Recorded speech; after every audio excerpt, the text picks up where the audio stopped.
5 साल की बेटी बाजार में गोलगप्पे खाने के लिए मचल गई। किस भाव से दिए भाई? पापा ने सवाल किया। गोलगप्पे वाले ने जवाब दिया, 10 रुपए के 8 दिए साहब।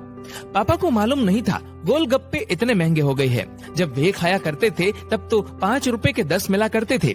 पापा ने जेब में हाथ डाला, 15 रुपए बचे थे। बाकी रुपए घर की जरूरत का सामान लेने में खर्च हो गए थे। उनका गांव शहर से दूर है। 10 रुपए तो बस के किराए में लग जाने हैं। नहीं भाई, 5 रुपए में 10 दो तो ठीक है, वरना नहीं लेने। ये सुनकर बेटी ने मुंह फुला लिया और बोली, अरे अब चलो भी पापा, नहीं लेने इतने महंगे। पापा के माथे पर चिंता की लकीरें उभर आई। अरे खा लेने दो ना साहब, अभी आपके घर में है तो आपसे लड़कर भी खा सकती है। कल को पराए घर चली गई तो पता नहीं ऐसे मचल पाएगी या नहीं, तब आप भी तरसोगे बिटिया की फरमाइश पूरी करने को। गोलगप्पे वाले के शब्द थे तो चुभने वाले, पर उन्हें सुनकर पापा को अपनी बड़ी बेटी की याद आ गई, जिसकी शादी उन्होंने 3 साल पहले एक खाते पीते पढ़े लिखे परिवार में की थी। ससुराल वालों ने पहले साल से ही उसे छोटी छोटी बातों पर सताना शुरू कर दिया था। 2 साल तक वह मुट्ठी भर भर के रुपए उनके मुंह में ठूसता रहा, पर उनका पेट बढ़ता ही चला गया और अंत में एक दिन सीढ़ियों से गिरकर बेटी की मौत की खबर ही मायके पहुंची।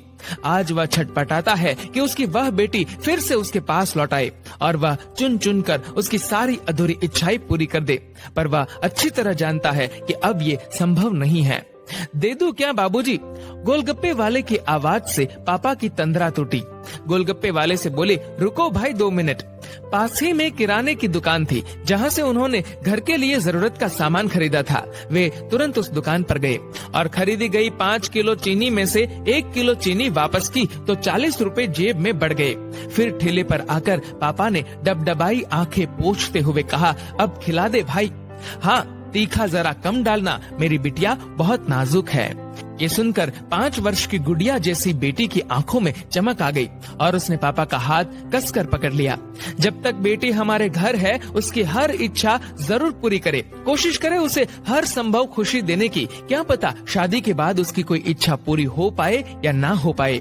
ये बेटियां भी कितनी अजीब होती है। जब ससुराल में होती है तब मायके जाने को तरसती है, सोचती है कि घर जाकर माँ को ये बताऊंगी, पापा से ये मांगूंगी, बहन से ये कहूंगी, भाई को सबक सिखाऊंगी और मौज मस्ती करूंगी। लेकिन जब सच में मायके जाती है तो एकदम शांत हो जाती है, किसी से कुछ भी नहीं बोलती, बस माँ बाप भाई बहन से गले मिलती है, बहुत खुश होती है, भूल जाती है कुछ पल के लिए पति और ससुराल, क्योंकि एक अनोखा प्यार होता है मायके में, एक अजीब कशिश होती है मायके में। ससुराल में कितना भी प्यार मिले, माँ बाप की एक मुस्कान को तरसती है ये बेटियां।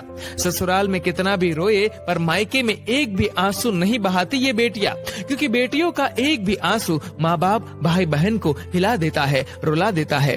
कितनी अजीब है ये बेटियां, कितनी नटखट है ये बेटियां, भगवान की अनमोल देन है ये बेटियां। हो सके तो बेटियों को बहुत प्यार दे, उन्हें कभी भी न रुलाए, क्योंकि ये अनमोल बेटी 2 परिवार जोड़ती है, 2 रिश्तों को साथ लाती है अपने प्यार और मुस्कान से। ईश्वर से प्रार्थना यही है कि सभी बेटियां खुश रहे हमेशा, भले ही वो मायके में हो या ससुराल में। खुशकिस्मत है वो लोग जो बेटी के बाप है, उन्हें भरपूर प्यार दे, दुलार करे, और यही व्यवहार अपनी पत्नी के साथ भी करे, क्योंकि वो भी किसी की बेटी है जो अपने माँ बाप का घर छोड़कर आपके साथ पूरी जिंदगी बिताने आई है। उसके पिता की सारी उम्मीदें सिर्फ और सिर्फ आपसे है। दोस्तों, इस वीडियो को लेकर आपकी क्या राय है, नीचे कमेंट करके जरूर बताएगा। और अगर आपको ये वीडियो अच्छा लगा हो तो इस वीडियो को लाइक करेगा, शेयर करेगा ज्यादा से ज्यादा लोगों तक, और ऐसे ही और भी इंस्पिरेशनल वीडियोस के लिए सब्सक्राइब करें हमारे यूट्यूब चैनल को और फेसबुक पर फॉलो करें हमारे पेज को। धन्यवाद। डाउनलोड मौज, डाउनलोड मौज, डाउनलोड मौज, डाउनलोड मौज।